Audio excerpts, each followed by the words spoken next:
Os cursos de recuperación de puntos continúan no verán. Os positivos por alcohol e drogas son as principais causas da perda de puntos ao volante. As autoescolas viven no verán o período de máis actividade. A mocidade aproveita as vacacións para sacarse o carné de conducir, pero tamén seguen a impartirse cursos de recuperación de puntos. A perda de puntos dáse ao longo de todo o ano, pero no período estival hai un incremento, polo que é esencial contar con estes cursos para non quedar a cero, ou para volver a ter os puntos no caso de non telos. Sobre os que recuperan os puntos de conducir, os que quedan, pois claro, obviamente seguimos dando. Ahora, pois, normalmente tamén hai un poquinho máis de demanda, porque moita xente colle vacacións e aproveita para facer ese tipo de cursos. Hai unha lógica tamén que é no caso do carné de puntos, que se nos damos conta, xusto cando perden o carné, teñen que pasar 6 meses para volver a conducir. E moitas veces, dadevos conta, que en este ahora mismo, junio, julio, pois correspondeu os que moita xente perde o carné no que son as épocas de Navidad, o Nadal.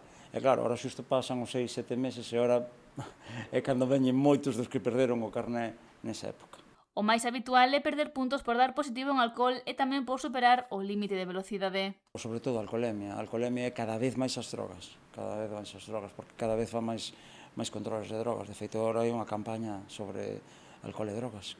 Campañas que asegura están a ter efecto entre os condutores que cada vez están máis concienciados en non poñerse ao volante baixo os efectos do alcohol. A xente restríngese e sabe o que hai, e sabe que se vai a tal festa vai ter un control e que non pode beber, como ten que ser. Outro motivo de sanción e retirada de puntos é usar o móvil ao volante. Esa infracción sempre hubo, antes que retiraban 3 puntos e agora que retiran 6 puntos, pero esa infracción sempre estuvo aí, esa infracción é recurrente no tempo. O do alcohol é clásico que nesta época pois a xente hai verbenas e romerías, os incautos, pois moitos tenden a coller o coche, e claro, e tamén eles saben que nesas romerías vai haber máis controles, e obviamente pois hai máis xente que collen por alcoholemia e drogas. Bretal asegura que os condutores teñen que ter presente isto antes de pagar unha multa. Asegurarse dos puntos que ten, vale?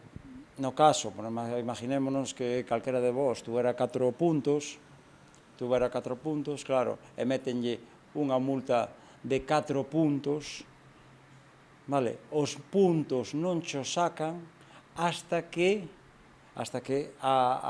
se faga o pago efectivo da multa.